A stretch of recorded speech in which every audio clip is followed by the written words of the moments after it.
Good morning, Pittsburgh. Thank you for tuning in to another fantastic episode of Daybreak. I'm Taylor Spirito. And I'm Nick Tomarello. On today's episode, Point Park's security system is getting a makeover in one residential building. We have the details. And Pittsburgh joined one other city in an effort to be a sustainable place to live and prosper. Find out what that entails coming up.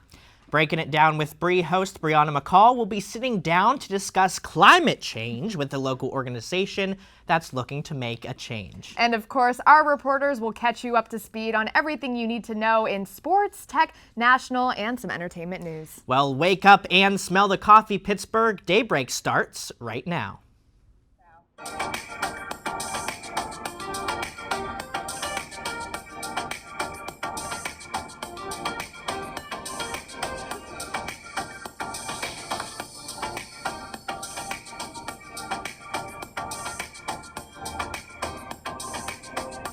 Start your mornings with us, only on Daybreak. Welcome to Daybreak, everyone. We're just now getting into that October and that autumn weather. I mean, I do not like hot coffee, but the other day it was so cold that I got a hot coffee on my way to school. Yeah, you usually get that iced vanilla latte, don't you? Yes, I do. But this time I got a hot vanilla latte because my hands were just so cold, and I'm to the point where I was so used to the hot weather that I didn't want to wear a jacket because I'm like, I could be fine. Yeah. I was not fine. Well, hopefully the weather is going to be nice over the next few days. We have Trish Miralles over there at the weather. Trish? Hi, thank you, and good morning to you all. This weekend in Pittsburgh, we are expecting mostly faltering temperatures. Starting Friday, we expect mostly sunny skies with a high of 74 degrees and a low of 54 degrees. Then moving on to Saturday, we expect rain in the AM until around 1 p.m. when skies will clear up with a high of 61 and a low of 36 degrees. And then Sunday, once again, we expect mostly sunny skies with a high of 65 and a low of 42 degrees.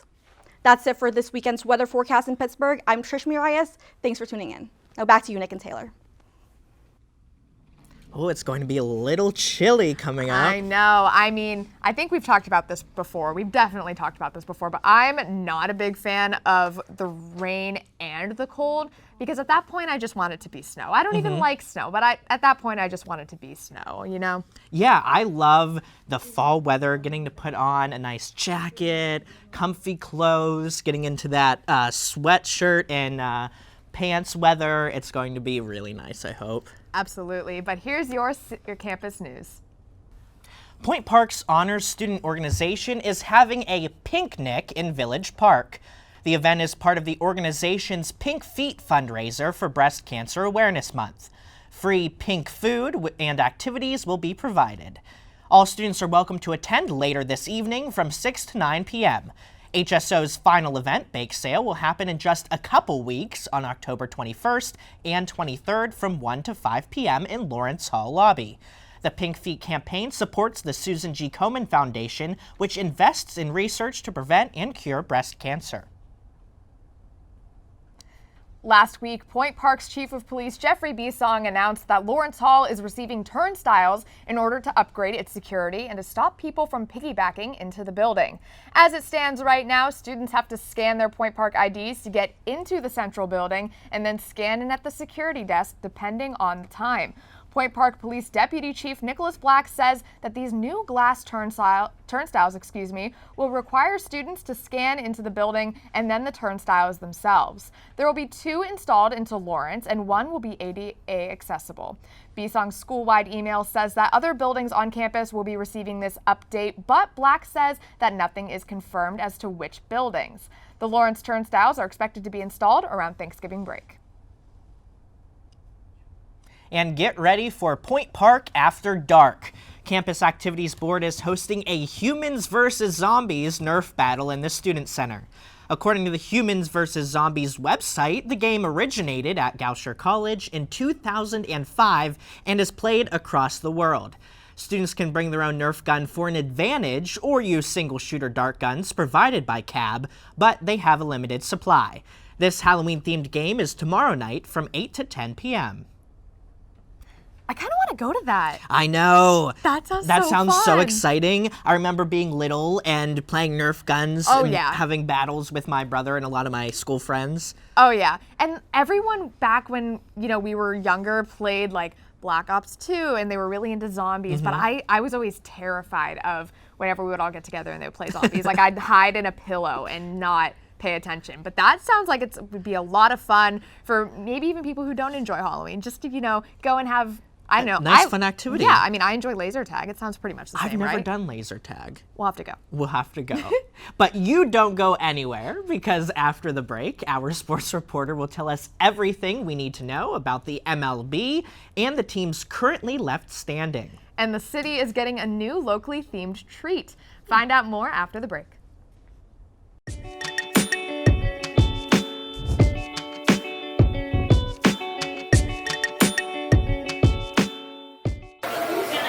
Go. Go to our new website, uview.pointpark.edu.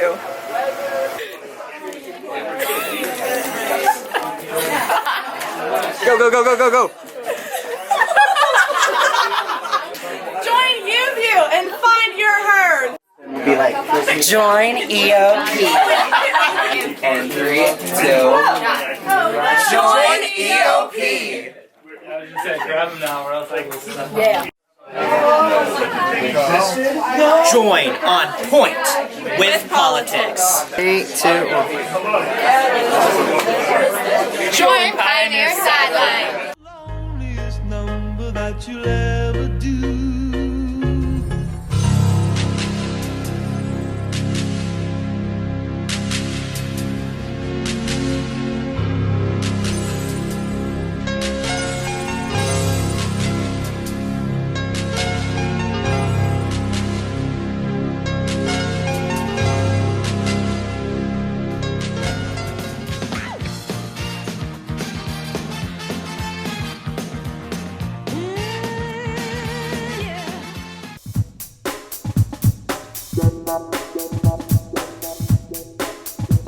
Welcome back to Daybreak. I'm Colton the Bias with your latest in the world of sports. The struggles for the Steelers continued at Heinz Field with a devastating loss to their arch rival, the Baltimore Ravens, 26-23. Steelers quarterback Mason Rudolph had to exit the game midway through the third quarter due to injury. Steelers backup quarterback Devin Hodges led the team the rest of the way. The game then went into overtime when Steelers wide receiver Juju Smith-Schuster fumbled around midfield. Ravens kicker Justin Tucker, the most accurate kicker in NFL history, then ended the game with a 46-yard field goal as the Steelers now drop to 1-4 and third place in the AFC North. The Steelers will travel to California this week to take on the Los Angeles Chargers. Hockey season is in full swing here in Pittsburgh as the Penguins began regular season play last week. The Pens currently sit 1-2 in the Metropolitan Division, and they will play tonight at home against the Anaheim Ducks. The Penguins will, however, be without Evgeny Malkin indefinitely due to a lower body injury. And the MLB postseason is winding down as the NLCS is set between the St. Louis Cardinals and the Washington Nationals. The Cardinals defeated the Atlanta Braves in the divisional series after scoring a record 10 runs in the first inning of a winner-take-all Game 5. The Nationals then defeated the powerhouse Los Angeles Dodgers in extra innings on Wednesday. A part of the ALCS remains undecided for now as the Tampa Bay Rays and the Houston Astros play their Game 5 tonight in the ALDS. Pirates fans may cringe while watching this game because two former starting pitchers for the Pirates, Garrett Cole and Tyler Glasnow, will start on the mound for the Astros and the Rays tonight. The winner will take on the New York Yankees in the ALCS. That's it for sports. Let's send it back to the couch with Nick and Taylor. Thank you so much, Colton. I want to talk real quick about baseball because the season is starting to wind down, and I really want to talk about the Washington Nationals. I mean, I saw the game, the wild card game against the Milwaukee Brewers that they had, where the Milwaukee Brewers were slated to go very, very far in the playoffs. They were really good all throughout the season, and they were facing the Nationals in the wild card, and Washington came back literally in the 8th inning with an error by the right fielder for the Brewers. So they came back, they ended up winning that game. And then Los Angeles has been so good throughout the years. They've made it to the finals so many times, and they just could not capitalize on it. So a lot of people were expecting them to go all the way yet again, and they were taken out by the Nationals. And it's so fun for the Nationals because they lost Bryce Harper. And so people weren't expecting them to do as well as they have been. So I'm really excited to see how far they can go. You know, we love a good underdog story. I'm just upset that the Pirates aren't playing anymore. Yeah, did you expect them to go that far, though? And here's your city news. Pittsburgh has a new chief operations officer who comes with a plethora of powerful positions. Kinsey Casey has been hired by the mayor's office to replace former COO Guy Costa after he ended his 40-year career in public service by retirement. In the past, Casey served as former chief of staff of Emerge America, a national recruitment and training organization for Democratic women looking into elected office. She also was in President Barack Obama's administration for 8 years, where she served in roles as Chief of Staff of Office of Global Partnerships in the Department of State, National Security Director in Presidential Personnel in the White House, and Lead Advance of the Department of Homeland Security. Casey's first day in her role as COO for Pittsburgh is Monday, October 14th. Mayor Bill Peduto announced commitment to the United Nations Sustainable Development Goals last week. According to the United Nations website, the organization hopes to achieve 17 goals by the year 2030, including no poverty and zero hunger. Pittsburgh has become the second city in the nation to integrate these goals into policies, behind New York City. Pittsburgh is already addressing sustainability issues through efforts like expanding their fleet of electric cars, creating new bike lanes, and working on green infrastructure for neighborhoods. If you're looking for some candy to pass out this Halloween, you're in luck. Sarah's Candies just released a new line of Yinzer's bars, a chocolate bar for anyone wanting to show off their Steel City pride. Names of the candies include Satisfy Your Sweet Tooth, Chocolate of Champions, and Immaculate Confection. All of the proceeds for the chocolate bars go to Spencer's Voice Fund, a nonprofit organization that's working towards ceasing drug addiction in young adults. Yinzer bars can be found at Giant Eagle, Market District, Laurie's Hallmark stores, and the Heinz History Center. I will say at first, Taylor, whenever you told me about this story, I thought it was an actual alcohol bar coming into the city. But a chocolate bar? That's really cool. I mean, you are almost celebrating your 21st birthday, so I can see why your mind went there. But I'm actually really excited to try these chocolate bars. I mean, I'm a really big chocolate person. Halloween is right around the corner, and I think it's going to be, you know, I'm just curious because this is also the same company that created Yinzer's greeting cards. So they've just got a whole line going. And I'm also excited to see if they're going to come out with something else Yinzer related and what else there could be Yinzer related. You know, you go from greeting cards to chocolate bars. It's not really a connection. Hopefully they taste good. I know. So moving on to a national scale, one senator is facing a slew of controversy. Maddie Gillespie joins us in studio to discuss the details. Maddie? On Tuesday, October 8th, the Utah Attorney General's office filed several criminal charges against an Arizona politician who has been accused of human smuggling in connection to an adoption scheme. Maricopa County Assessor Paul Peterson was charged with human smuggling, sale of a child, and communications fraud. The Department of Public Safety raided Peterson's home and businesses on Tuesday night. During that raid, 8 pregnant Marshallese women were located. The raids are related to a multi-state investigation, arrest, and criminal indictment involving Peterson and Linwood Jennett. Peterson also faces charges for related offenses in Arkansas and Utah. The two face 32 counts, including conspiracy, fraudulent schemes and practices, theft, and forgery. Officials say, in addition to being the county assessor for Maricopa County, Peterson is also an adoption lawyer. Peterson is accused of running an illegal adoption scheme where he recruited, transported, and paid pregnant Marshallese women to give their babies up for adoption in the United States.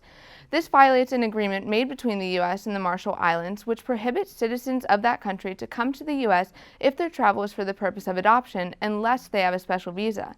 The indictment said, quote, "The scheme in this case fraudulently represented the pregnant women in question were residents of Arizona in order to obtain medical services by the Arizona Healthcare Cost Containment System, because without residency, Arizona Healthcare Cost Containment System services cannot be obtained," end quote. According to his website, Peterson charges $40,000 per adoption. Authorities say they were first alerted to the scheme by concerned hospital workers who called a human trafficking tip line. If Peterson is found guilty of all federal charges in Arkansas, he could be sentenced to up to 315 years in prison and be imposed a $5 million fine. That's all for national news. Let's send it back over to our host at the couch. Thanks, Maddie. Stick around because after the break, iTunes is dead. But what will rise and take its place? And what new eerie attractions are coming to Kennywood's Fright Night? And Breaking It Down with Bree will be breaking down climate change. We have all that and more coming up on Daybreak.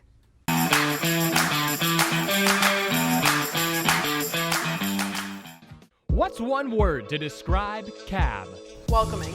Community. Creative. Experiences. Family. Openness. Pineapple. The Campus Activities Board is a student-run organization that consists of 7 different committees. Each focuses on event planning, marketing, and administrative activities. Join us in organizing the juiciest events on campus, from late-night bingo to festive dances to our team bonding meetings. Follow us on Twitter and Instagram at Point Park Cap, or like us on Facebook at Campus Activities Board at Point Park University. Good evening and welcome to Newsnight. I'm Josh Troop alongside Jess Paterchak. Defending his decision to kick out 15 Cuban diplomats from the United States. Thanks, Allison. Fitness on Demand has returned to Point Park.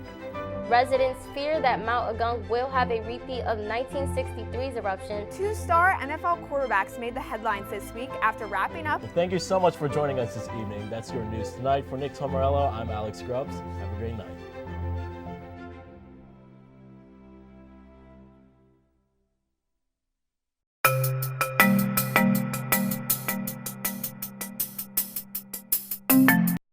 Welcome back to Daybreak. I'm Jen Lemon with your timely tech news. Apple recently has killed off iTunes with their new updates to their Mac computers. According to CNET, the update titled Catalina takes away the iTunes app and replaces it with their Apple Music, Apple TV, Apple Books, and Apple Podcast apps. This comes about after Apple decided they were giving too much responsibility to just one app and thought it would be better for each function to have their own individual platform. Anything you purchase through the iTunes Store will still be able to be accessed, but only through their respective apps. And Google will be releasing their brand new Pixel 4 this coming week, and you better break out the big bucks for this one. The phone is said to have a dual lens camera system, a 90Hz screen, and a large top bezel. Business Insider reports that the Google Pixel 4 will feature a Face ID recognition system that is as secure as Apple's Face ID. It is said to also include hand gesture controls, allowing you to control functions on the phone without ever really touching it. Google may be ditching the rear fingerprint sensor for an in-display front-facing sensor, but they have yet to confirm. The phone will go on sale on October 15th, 2019, with prices starting around $1,049.95. In the spirit of release season, Sony will be launching its brand new PlayStation 5. The Verge documented that Sony is implementing adaptive triggers, which take place in the R2/L2 triggers on the controller. The players will be able to program the resistance of the triggers for different controller sensations while playing different games. They are also making the jump to USB-C with the PS5's controller, along with a larger battery and improved speakers. In an interview with Sony Interactive Entertainment CEO Jim Ryan, it is confirmed that the PS5 will use standard 100GB Blu-ray discs, but all the games will have to be installed just like the Xbox's hardware does now. This console is said to come out around the holidays of the 2020 season. That's all for tech. Let's send it back to the couch. Brianna McCall for this week's Breaking It Down with Bree. Thanks, Jen. Today on Breaking It Down with Bree, I have with me Marcel Minatolo, who is here from Climate Reality Project, which is an international group that focuses on climate change in specific areas across the world. And he is here from the Pittsburgh chapter, and we're going to be talking about why it's important to get involved with climate change and how you guys can help. So first, thank you for coming on. I really appreciate it. And I know this is such a big topic that definitely needs to be talked about because it is going to not only get better if we don't do something about it. So first, let's talk about Climate Reality Project itself. What was the motive behind your organization? Obviously, climate change was a big issue, but why did you guys feel it was important to take that initiative to dive in? Sure, that's a great question. Climate Reality National was founded by Vice President Al Gore, building largely off of his documentary Inconvenient Truth. And I think if I can kind of intuit what Vice President Gore's motive was to empower individuals to go out and talk about climate change and the importance of addressing climate change in scale, right. Having more than just his own voice out there doing it. So when any one of us becomes a climate reality leader and gets trained by Vice President Gore, what it's doing is giving us the ability to go out and talk to groups about the importance of climate change. Now, I know a lot of times people encourage others to go out to the government or go out to your mayor just to talk about why we need to fight climate change. Now, how could people do so, and also why is it important for them to go out to the government directly?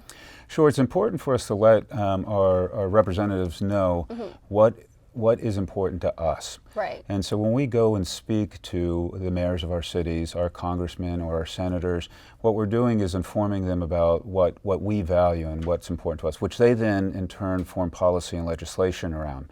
So when we communicate our will, what we're interested in and what we value, they'll form those policies and legislation around it. And so functionally what that does then is it sends a message to the businesses within those areas. This is what's important to us, right, and how we're going to conduct business here.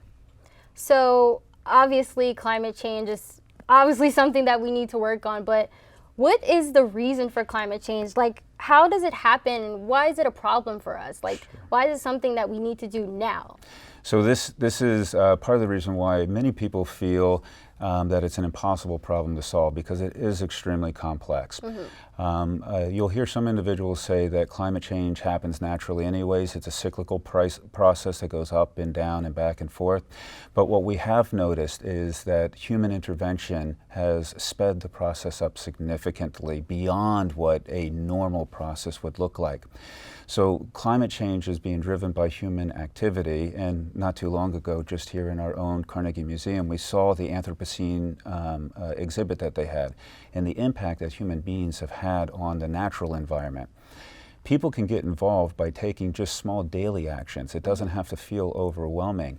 Making a choice to walk to a grocery store on an occasion instead of driving, which they may do even once a week, is a small but significant step. And taking incrementally more steps like that helps out even more. It's important for us to do it now because we're reaching a tipping point. We're at a point now where if we don't significantly reduce our carbon emissions, we're going to go beyond that temperature rise at which we won't be able to turn the clock back at all. And that's why we have to take change now. And the presentations that we learned to give, Vice President Gore asks 3 questions. One is, must we change? And the result of it is, yes, we must.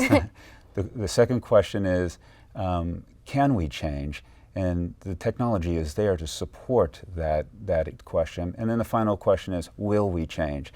And if we see some of the things like the climate youth movement that's taking place now, I think the will to change is definitely there. And I think those 3 questions are all affirmative, definitely yeses. Yeah, I agree. I noticed, especially with the youth, they're really involved. I know in the recent climate strike that we had here about a couple weeks ago, I think it was led by someone who was like high school age kind of, which I think is great that we have youth and young people getting involved, because this is our future. So I think it's great for them to get involved with those type of things.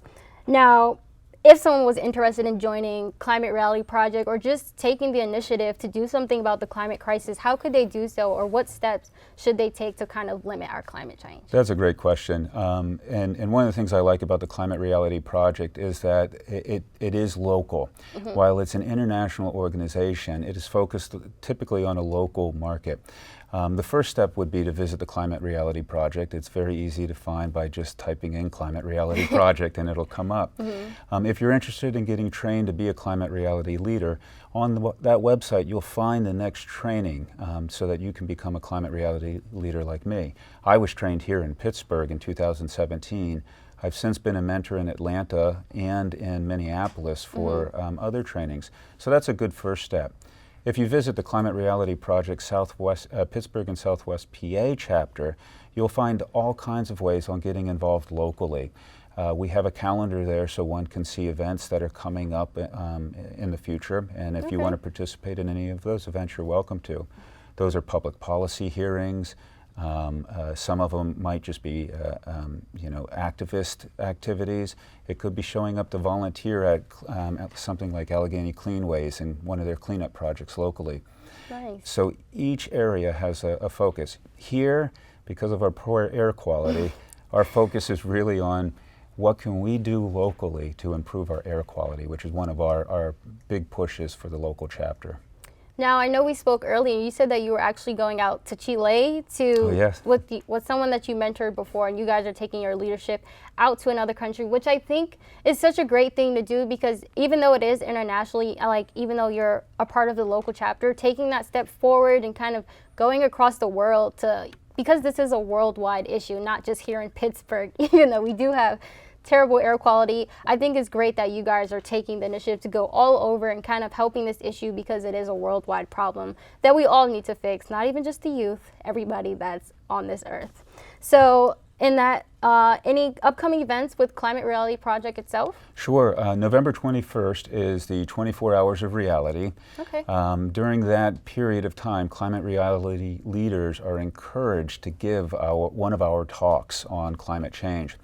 If someone visits our website for the Climate Reality Project Southwest PA chapter, or even go to the Climate Reality Project's national website, you can request a climate reality leader come give a talk at your organization. Oh, that's good. And when you make that request, it'll go out to our local chapter, and one of our climate reality leaders will respond to that to come give our talk at your location.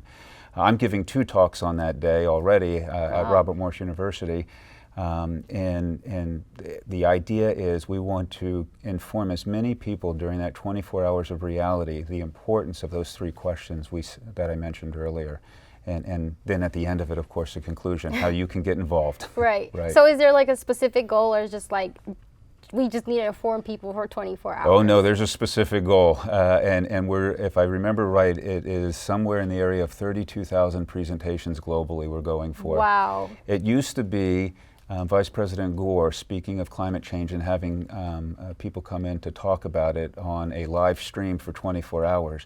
This year is the first time that we're trying to mass as many climate reality leaders as possible to go out in that 24-hour period and present on the importance of acting now, taking action. That's great. Yeah. And you guys are going to be all over the world, all working together for 24 hours. All for 24 hours. That's amazing. Absolutely. I can't wait to see how Climate Reality Project helps in the future. Thank you for joining us. Daybreak, thank you for joining us here at Breaking It Down with Bree. We're going to toss it to our entertainment reporter, Kenneth Foran, for your entertainment news. Thanks, Bree. Kennywood has added several new spooks and thrills to this year's Phantom Fright Nights. The amusement park debuted a new haunt and 4D movie and confirmed that the new record-breaking coaster, the Steel Curtain, will be in operation. The new haunt is named Shady Grove Memorial Hospital, where a homicidal doctor stalks the patients and staff. It joins 8 other haunts and scare zones, an escape room, and It, the 4D Experience. Fright Nights will run on the weekends through October 26th, and the Campus Activities Board will be sponsoring a trip to one on Friday, October 25th. The Byam Theater will host That Golden Girls show, a puppet parody, this weekend. The show features 4 Golden Girl puppets performing their classic jokes combined with contemporary writing. The puppets share physical features with their counterparts that have been cartoonishly exaggerated. Director Michael Hull said, quote, "There's something so specific and special about that cast of women that originated Dorothy, Sophia, Rose, and Blanche. Some huge shoes to step into, and the puppets help us do just that," end quote. The show plays at 3 and 8 p.m. on the 11th and 12th. Finally, Warner Brothers' new controversial flick Joker had a hugely successful opening weekend.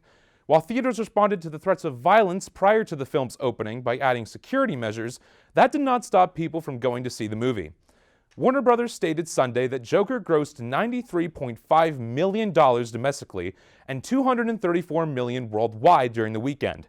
Jeff Goldstein, Warner Bros. President of Domestic Distribution, said, quote, "This was a much larger result than at the box office than we had ever anticipated," end quote. You can watch Joker in select theaters now. That's your entertainment wrap-up. Let's wrap up this episode with our hosts at the couch. Thanks, Kenneth. Before we go, we'd like to share with you this week's Ray of Sunshine. In case you don't know, Ray of Sunshine is our way of starting your day with a smile and an inspirational quote. This week's quote is from Robert Scheller, and it reads, "Today's accomplishments were yesterday's impossibilities." We talk a lot on this show and in this segment about, doing what you didn't think you could do, but I think this quote simplifies it so much. Yeah. The things that you didn't think you could do before are things that you can do now, even from years past, weeks past, yesterday. And I really like that quote, I really do. Yeah, even with UView, before when I was a freshman, I came on, I was nervous, I had no experience with being on camera, so I was completely like thinking that I was incapable of being on camera or just writing scripts or any of those things. But until I was actually put myself to it, I realized that I can do it. And I could probably do anything unless I just take that fear away. And just now look become at confident. you. Yeah. Of course, and we're True. always, worrying about things that are going to come up in our life every single day. Yeah. And I think the thing that we have to focus on is what's happening right now. Yeah. And worrying about like everything that we're doing in the moment, because we're stressing about things that we did beforehand, stressing out about things that we are going to do in the future. Yeah. And that just honestly doesn't help us out. At all. I agree. Well, that's all we've got for Daybreak this week. Thanks for watching. You can catch clips from today's episode and all of our previous episodes on our Facebook at Daybreak on UView. And don't forget to check out the full episode and all of our episodes from UView on our website, uview.pointpark.edu. Tune in next week for the news you need. I'm Brianna McCall. I'm Nick Tomarello. And I'm Taylor Spirito, hoping your news is good news. Have a great week, everyone.